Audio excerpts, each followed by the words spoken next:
We live in a culture of walls, of concrete and glass and steel, roads, boundaries, barriers. We spend a majority of our lives actually inhabiting spaces created by humans. And so we've lost touch. We've lost touch what is deepest in our nature. We've lost touch with the sensual, living quality of the world that we have been born to be in relationship with.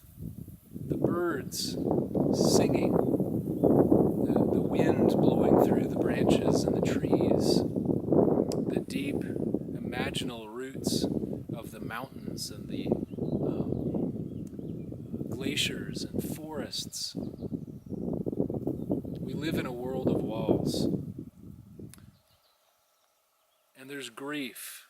There's deep grief and anger and fear and profound uncertainty at the fact that we don't even have healthy connections anymore with our brothers and our sisters, our family members, our neighbors, our community, and our world.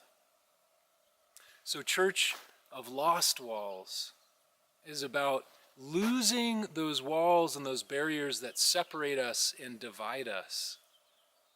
Those walls that actually become lost in the deep poetry of wild nature, where we can take off those false identities that make up our false self and the small stories, and we can open ourselves to the larger story of the wild world calling us. Church of Lost Walls seeks to re-engage practices, prayer, ceremony, ritual, and community in these wild places like Roxborough State Park, together to come together in an authentic way of exploring our spiritual journeys. We meet here at Roxborough State Park on the fourth Sunday of every month. We meet from 1:30 to 4 or 4:30, just for a few hours. And we come and we're rebathed in the natural world. We're reborn again. We form true community and communion. So we want to invite you to come and participate in Church of Lost Walls.